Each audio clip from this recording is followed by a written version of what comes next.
Assalamualaikum warahmatullahi wabarakatuh. Kaifa halukum? Bagaimana kabarnya kalian semua? Semoga sehat selalu serta tetap semangat dalam menuntut ilmu. Marilah kita awali pembelajaran kita kali ini dengan membaca doa. A'udzubillahi minasyaitonirrajim. Bismillahirrahmanirrahim. Raditu billahi rabba wa bil islami dina wa bi muhammadin nabiyya wa rasula rabbi zidna ilma warzuqna fahma Allahumma la sahla illa ma ja'altahu sahla wa anta taj'alul huzna idza syi'ta sahla amin. Baiklah, pada kesempatan kali ini kita akan mempelajari materi Kurdis, yaitu pelajaran PAI pada bab yang kelima atau pelajaran yang kelima, surat Al-Alaq, ayat 1 sampai ke-5.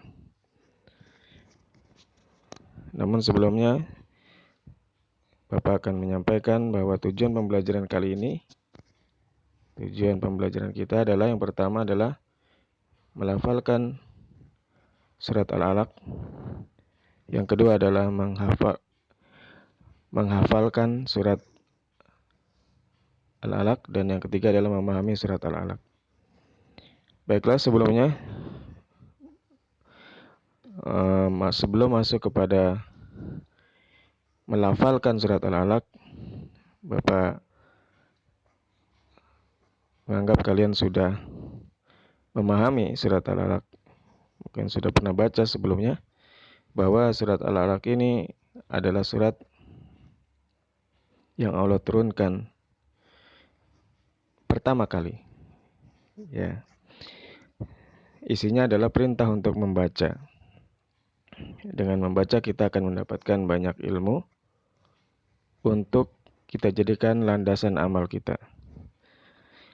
Baiklah, kita masuk kepada materi, yaitu melafalkan surat Al-Alaq. Silakan dibuka pada halaman ke-52. Sebelumnya Bapak akan membacakan surat Al-Alaq dari ayat 1 sampai ke-5. A'udzu billahi minasyaitonir rajim. Bismillahirrahmanirrahim. Iqra bismi rabbikal ladzi khalaq.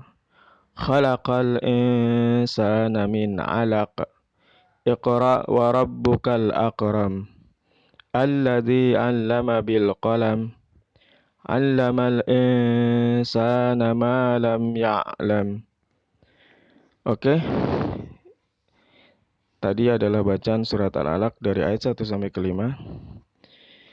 Yang perlu kalian perhatikan di dalam membaca surat Al-Alaq ini adalah yang pertama adalah qalqalah.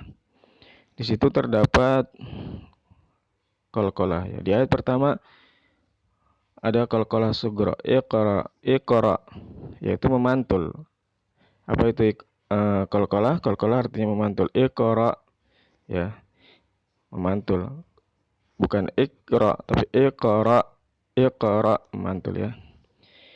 Nah, ini adalah qalqalah sugro, qalqalah kecil, pantulannya kecil. Iqra, begitu ya. Kemudian alladzi khalaqa. Nah, khalaqa itu adalah qalqalah kubra, qalqalah besar. Jadi memantul juga di ujung ayat, memantul karena memang qaf itu adalah huruf qalqalah ya. Huruf qalqalah itu disingkat dengan baju di toko, ba, jim, dal, to, dan qaf ya. Nah, jadi sering disingkat di dalam ilmu tajwid adalah baju di toko. Biar kalian hafal itu, biar gampang menghafalnya adalah dengan singkatan itu ya, baju di toko. Jadi ayat pertama hukum tajwid yang kita dapatkan adalah iqra. memantul ya, qalqalah. Kemudian yang berikutnya adalah khalaqal nun ketemu sin, yaitu ikhfa, samar-samar. Cara membacanya adalah dengung, ya, didengungkan. Khalaqal insana min alaq. Ya. Kemudian yang kedua adalah min alaq. Kata min alaq. Nun ketemu ain, yaitu izhar. Apa itu izhar? Jelas, ya. Dalam ilmu tajwid, izhar itu artinya jelas, bacanya jelas, tidak boleh didengungkan. Ya, min alaq. Nggak boleh dibaca dengung min alaq, nggak. Tetapi nun ketemu ain harus dibaca jelas karena itu adalah huruf izhar. Min alaq, ya. Kemudian di situ juga ada qalqalah, alaqa. Jadi qalqalah dibaca memantul, qafnya itu ya. Khalaqal insana min alaq. Ya. Jadi ada qalqalah dan ada izhar pada ayat yang kedua. Kemudian berikutnya Iqra wa rabbukal akram. Nah, di situ ada qalqalah di kalimat Iqra, ya. Iqra gitu ya, memantul. Kemudian pada ayat keempat Alladzi 'allama bil qalam, ya. Tidak ada hukum tajwid yang signifikan. Kemudian pada ayat kelima 'allamal insana ma lam ya'lam. Ya, di situ pada ayat kelima sama insana nun ketemu sin adalah ikhfa, samar-samar. Yaitu dibaca samar dan cara membacanya adalah dengung. Insana ma lam ya'lam, ya'lam. Nah, ainnya ya, ainnya dikuatkan. Ya'lam. Biasanya sering salah bacanya ya'lam gitu ya, dibaca alif. Tapi itu adalah ain, huruf yang istilah ya, berat ya, dikuatkan baca ya'lam. Oke, itu adalah beberapa hukum tajwid yang terdapat dalam surat Al-Alaq ayat 1 sampai 5. Bapak ulang sekali lagi agar kalian lebih mengerti. A'udzu billahi minasy syaithanir rajim. Bismillahirrahmanirrahim. Iqra bismi rabbikal ladzi khalaq. Khalaqal insana min 'alaq. Iqra wa rabbukal akram. Alladzi 'allama bil qalam. 'Allamal insana ma lam ya'lam. Oke. Itu adalah bacaan surat Al-Alaq dari ayat 1 sampai ke 5. Kita lanjutkan pada halaman berikutnya. Nanti kalian hafalkan dengan baik. Kemudian kita lanjutkan pada halaman ke-54, yaitu menghafal. Menghafal surat Al-Alaq ayat 1 sampai ke 5. Ya. Dari menghafal ini, apa yang harus kita lakukan? Setidaknya ada 3 cara atau 3 metode yang kalian harus perhatikan. Cara paling gampangnya ya, yaitu yang pertama, cara menghafal. Yang benar, yang pertama adalah membaca berulang-ulang, ya. Iqra, yaitu dengan cara membaca. Kalian baca berulang-ulang surat Al-Alaq itu sampai benar, ya. Ini wajib, ya. Baca berulang-ulang sampai benar, hukum-hukumnya sampai tartil benar sebenar mungkin. Kalau masih ada yang salah, baca lagi, begitu ya. Seperti tadi, perhatikan kaidah tajwidnya. Nah, setelah kalian melakukan tahapan yang pertama itu tahapan kedua, yaitu Iqra bil ghaib, yaitu membaca tanpa melihat, artinya menghafal. Kalau yang tadi adalah membaca dengan melihat, ya, membaca dengan melihat Quran. Sekarang yang kedua adalah tanpa melihat Al-Quran. Jadi buka tutup, ya, istilahnya buka yang pertama, yang kedua adalah ditutup. Kalian baca dengan cara menutup, ya, tidak melihat gitu maksudnya, ya. Nah, itu coba diulang lagi sampai benar-benar hafal. Ya, insya Allah kalau cuma 5 ayat hafal gitu, ya. Syukur-syukur 19 ayat, ya, dihafal semua gitu dengan baik dan benar. Kemudian cara yang ketiga adalah menyimak. Kalian setorkan kalian untuk disimak, bacaan kalian untuk disimak, baik kepada orang lain gitu, ya, kepada orang lain. Apakah itu orang tua kalian, teman kalian gitu, ya. Disimak supaya tahu mana benarnya, mana salahnya. Kalau kalian membaca sendiri tanpa disetorkan atau disimak, maka perasaan benar semua gitu, ya. Bagaimana supaya tahu salah dan benarnya? Yaitu orang lain harus mendengarkannya, gitu, ya. Itu cara yang ketiga. Nah, tahapan ini coba kalian lakukan sehingga kalian akan menghafal dengan baik dan benar atau dengan tartil gitu, ya. Oke, kita lanjutkan pada bagian C, yaitu memahami surat Al-Alaq.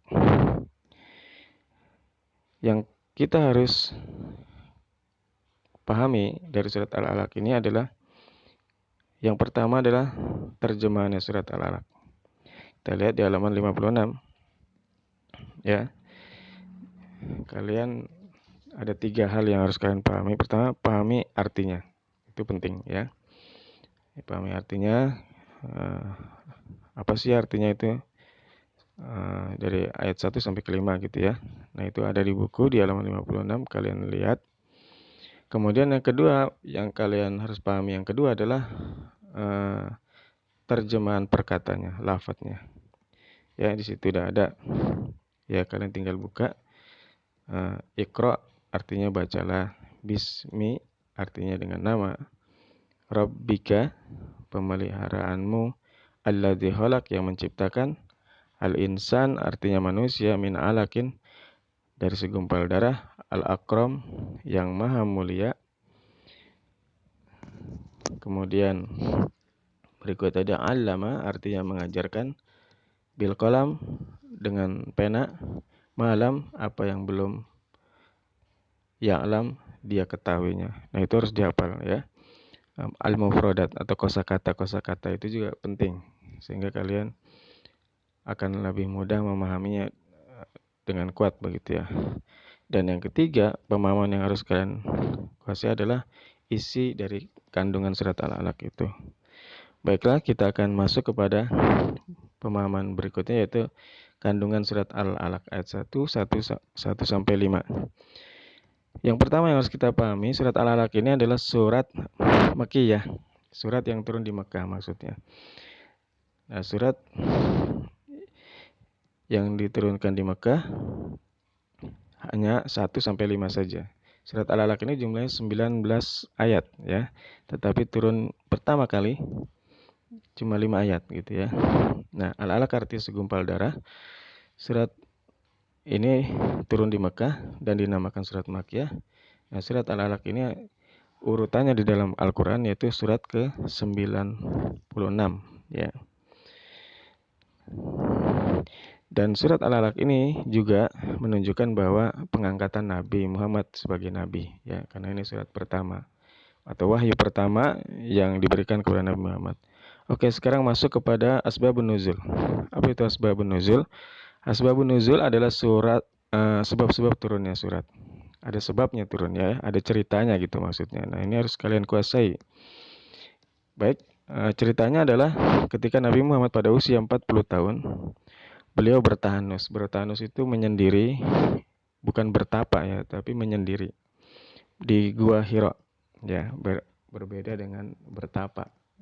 Bertapa itu musyrik. Nah, sementara kalau bertahanus itu berpikir, berzikir gitu, berfikir ya. Nah, pada usia 40 tahun di Gua Hira, di gunung namanya Jabal Nur ya. Bukit lah ya, sebutnya bukit Jabal Nur. Beliau lakukan itu kadang seminggu, kadang sebulan begitu ya. Nah, itu kadang bawa bekal makanan juga karena memang menginap ya sendirian. Nah, Gua Hira itu di mana? Yaitu 3 km di sebelah utara Makkah. Nah, apa yang dilakukan beliau di gua itu ya ibadah gitu ya, bertafakur. Saat itu belum ada sholat, yaitu bertafakur, berzikir ya, berdoa. Dan apa sih bertafakur itu? Berpikir artinya. Apa yang beliau pikirkan? Yaitu memikirkan mengatasi manusia di Mekah ya, penduduk Mekah yang suka bermaksiat, terutama adalah menyembah berhala ya, ini adalah maksiat terbesar. Bagaimana caranya gitu ya, bagaimana caranya mengatasinya masyarakat seperti itu. Nah, Nabi Muhammad selalu memikirkan itu. Kemudian pada malam, nah beliau lakukan kadang berbulan-bulan gitu ya. Nah, tepat pada bulan Ramadan datanglah malaikat Jibril ya, malaikat Jibril mendatangi Muhammad ya, lalu mengatakan Iqra, datang dalam bentuk manusia, bukan dalam bentuk aslinya ya. Tiba-tiba Nabi Muhammad disuruh mengatakan Iqra, dicekik, didekap gitu ya sama Iqra. Lalu Nabi Muhammad mengatakan ma'ana biqra'in, aku tidak bisa membaca. Lalu dicekik lagi Iqra. Lagi-lagi beliau mengatakan ma'ana biqra'in, saya tidak bisa membaca. Lalu dicekik lagi Iqra, sampai lemas begitu ya, sampai dadanya nyesek gitu ya. Yang ketiga, Iqra bismi rabbikal ladzi khalaq, khalaqal insana min 'alaq, Iqra wa rabbukal akram allazi 'allama bil qalam 'allamal insana ma lam ya'lam. Sampai 5 ayat itu dibacakan dan akhirnya Nabi Muhammad membaca juga ya, dengan cara dipaksa begitu ya, talaki gitu ya. Nah, setelah itu malaikat Jibril pergi. Muhammad langsung turun dari bukit dengan gemetarnya luar biasa ya, ketakutan, lalu pulang ke rumah, lalu menemui istrinya Khadijah dan mengatakan zamiluni zamiluni, selimuti aku ya. Langsung masuk dan ke kasur diselimuti oleh Khadijah dengan ketakutan yang luar biasa. Nah, saat itu Rasulullah berkata kepada Khadijah, sesungguhnya aku khawatir terhadap diriku. Khadijah kaget ya, kenapa gitu. Nah, Khadijah menghibur Muhammad, kalla, sekali-kali tidak. Gak mungkin orang seperti kamu itu akan dijahati orang gitu ya. Kamu kan orang baik begitu, kata Khadijah, suka menolong, kemudian juga suka membantu, berkata jujur, suka menjamu tamu, suka menolong orang-orang yang menegakkan kebenaran, maka nggak mungkin. Nah, akhirnya diselimuti, dihiburlah Rasulullah oleh Khadijah. Lalu keesokan harinya Khadijah mengajak Muhammad ke pamannya Khadijah yang bernama Waraqah bin Nawfal. Nah, siapa ini Waraqah bin Nawfal? Waraqah bin Nawfal ini orang pintar. Maksudnya orang pintar, memang orang alim gitu ya. Dia itu menguasai kitab Injil dan dia itu bisa menerjemahkan dari kitab Injil, dari bahasa Injil ke bahasa Arab gitu ya. Jadi dia menguasai kitab Injil, orang pintar begitu ya, yang pengetahuannya cukup banyak begitu ya tentang agama. Nah, lalu datanglah ke Waraqah dan mengatakan, Khadijah, ya wahai anak pamanku, dengarkanlah apa yang dikatakan Muhammad. Maka Nabi Muhammad menceritakan kejadian yang terjadi di Gua Hira. Lalu Waraqah bin Nawfal mengatakan, wahai anakku, sesungguhnya itu adalah manusia yang kau jumpai di gua, itu adalah Namus, yaitu Jibril. Dia itu adalah malaikat yang dulu juga pernah mendatangi Nabi Musa ya. Seandainya maka Waraqah mengatakan, seandainya, wah, kau ini akan menjadi seorang nabi ya, Intinya begitu. Kalaulah seandainya aku masih muda atau aku masih muda, aku akan membantumu. Karena orang seperti kamu akan diusir, akan dimusuhi. Nabi Muhammad mengatakan, apakah demikian? Iya, karena orang yang membawa ajaran seperti kamu itu, ya, akan diusir dan dimusuhi. Dan kalau seandainya aku masih muda, aku akan membantu kamu, kata Waraqah bin Nawfal. Kalimat Waraqah bin Nawfal yang mengatakan, kalaulah aku masih muda akan membantu kamu, ini menunjukkan dia menyatakan Islam sebenarnya Waraqah bin Nawfal ini. Namun setelah beberapa kemudian Waraqah bin Nawfal, setelah kejadian itu Waraqah bin Nawfal meninggal dunia. Ya. Jadi demikian setelah menyampaikan bahwasanya Nabi Muhammad memahami bahwasanya beliau sekarang adalah seorang nabi, ya, utusannya, dan malaikat yang datang di Gua Hira itu adalah seorang malaikat. Nah, kemudian kita lanjutkan pada isi surat Al-Alaq, ya. Isi surat yang pertama, ya, isi itu apa? Isi itu bukan terjemahannya, tetapi isi itu kandungannya. Poin-poin penting di dalam surat Al-Alaq dari ayat 1 sampai ke 5. Poin yang pertama yaitu Allah mengangkat Muhammad sebagai nabi. Jadi surat Al-Alaq ini dari ayat 1 sampai ke 5 ini adalah pengangkatan Nabi Muhammad sebagai nabi. Ya, itu yang poin pertama. Karena ini adalah surat yang pertama begitu, ya. Dan sebagai bukti bahwasanya beliaulah diangkat menjadi nabi dengan surat ini, ya. Kemudian yang kedua, poin yang kedua, Allah memerintahkan manusia untuk menuntut ilmu, ya. Kenapa? Dari ayat 1 sampai 5 kalau kita teliti bahwasanya di situ ada kata iqra, yaitu bacalah. Yaitu adalah wahyu pertama, ya. Yang kedua adalah poin kedua adalah Allah memerintahkan manusia untuk menuntut ilmu, ya. Oke. Yaitu menuntut ilmu. Di situ ada kata iqra, membaca. Dan baca itu artinya adalah menuntut ilmu. Ya, dalam kehidupan sehari-hari artinya menuntut ilmu. Ya. Menuntut ilmu itu wajib, ya. Jadi Allah melalui surat ini memerintahkan manusia untuk menuntut ilmu. Ya, menuntut ilmu jadi adalah perintah yang pertama sebelum kewajiban-kewajiban yang lain. Baiklah, yang ketiga adalah poin yang ketiga, membaca adalah salah satu cara mendapatkan ilmu, ya. Membaca itu adalah metode mendapatkan ilmu. Cara paling mudah, ya. Paling gampang yaitu untuk mendapatkan ilmu, ya, membaca begitu. Enggak sekolah enggak apa-apa, tapi harus membaca, kuat membaca, ya. Orang-orang Jepang itu rajin membaca, orang-orang Israel rajin membaca. Justru orang-orang kafir itu malah rajin membaca, membacanya kuat, ya. Oleh karena itu, sementara orang-orang Islam yang kebanyakan malah malas baca begitu, ya. Nah, ini introspeksi buat kita, kalian harus banyak membacanya gitu, ya. Bukan banyak nonton TV-nya gitu atau main game-nya gitu. Nah, jadi membaca salah satu cara menuntut ilmu. Banyak cara lain menuntut ilmu, tidak hanya membaca, ya, menulis, berpikir itu juga menuntut ilmu. Tetapi yang paling mudah, paling gampang membaca. Nah, yang keempat adalah poin yang keempat, Allah menciptakan manusia dari segumpal darah. Ya, segumpal darah itu air mani gitu, ya. Air mani itu segumpal darah. Itu adalah benda yang kotor atau benda yang jorok begitu, ya. Ya, kalian kalau yang belum paham nanti bisa tanya umi kalian apa itu segumpal darah gitu, ya. Dari tetesan air mani. Air mani itu segumpal darah, ya.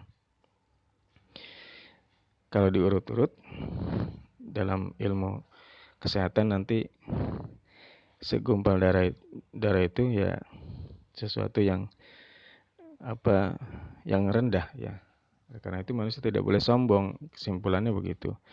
Yang kelima adalah poin kelima, Allah lah yang mengajari manusia apa yang belum mereka ketahui, ya. Jadi Allah mengetahui, Allah lah yang semua ilmu yang ada di dunia ini milik Allah semua, dan manusia itu bodoh, dan Allah lah yang mengajari manusia Dengan cara apa? Dengan cara membaca itu tadi. Dengan cara tulisan manusia baca, kemudian dengan cara melihat manusia berpikir begitu ya. Jadi semua ilmu itu milik Allah dan manusia diajarkan oleh Allah dengan cara menulis dan didapatkan dengan cara membaca begitu ya. Baik itu dengan penglihatan, dengan tulisan begitu ya. Dan Allah lah yang maha mengetahui. Ya, pemilik ilmu adalah Allah. Dan yang keenam adalah ilmu dapat mengangkat derajat seseorang ya. Orang yang pintar dengan yang bodoh berbeda. Nah, oleh karena itu yang pintar akan lebih dihormati, akan lebih disegani begitu ya. Dan ilmu itu adalah harta yang tidak ternilai ya. Kalau kalian punya ilmu ya berarti kalian punya harta. Bedanya harta dengan ilmu, orang berilmu dengan orang kaya begitu ya. Kalau harta apabila dibelanjakan habis, tapi ilmu apabila dibelanjakan atau diajarkan akan bertambah. Jadi itu bedanya antara harta dengan ilmu. Jadi ilmu itu adalah harta yang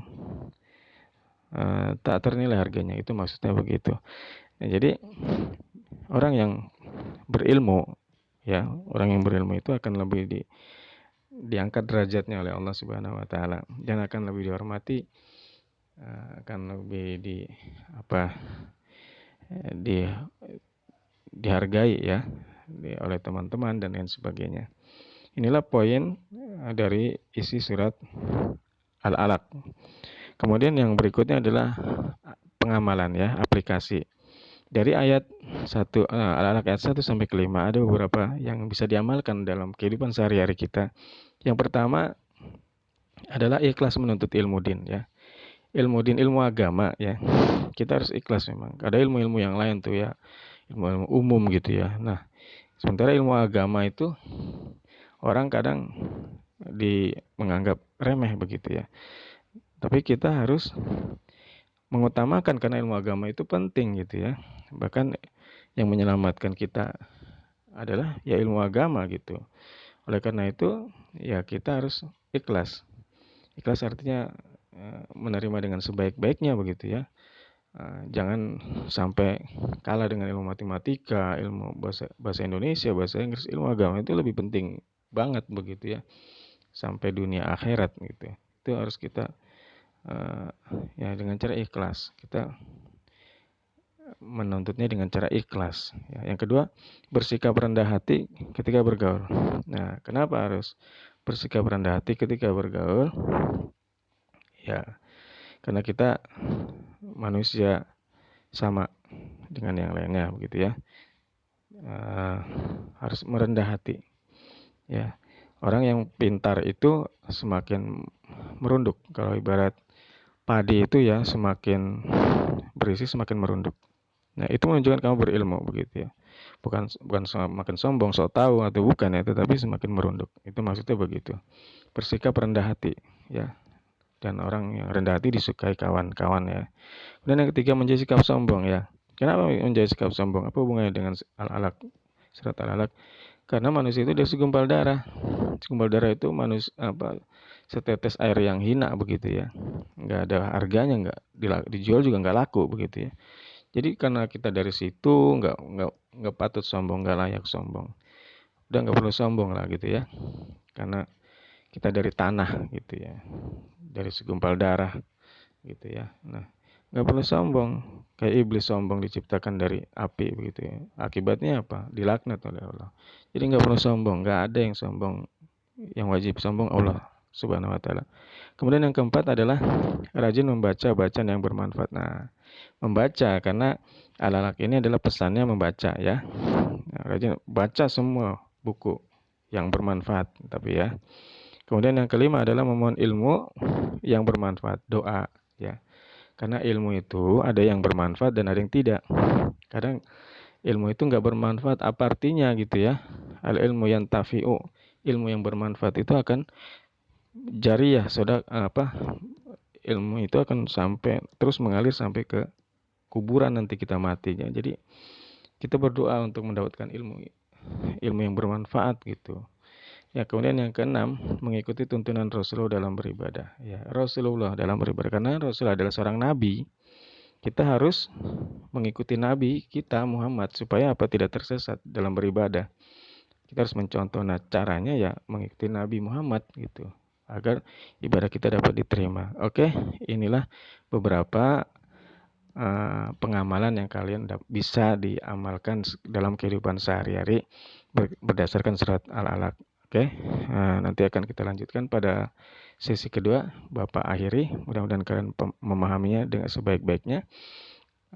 Bapak akhiri, bila taufiq wal hidayah. Wassalamualaikum warahmatullahi wabarakatuh.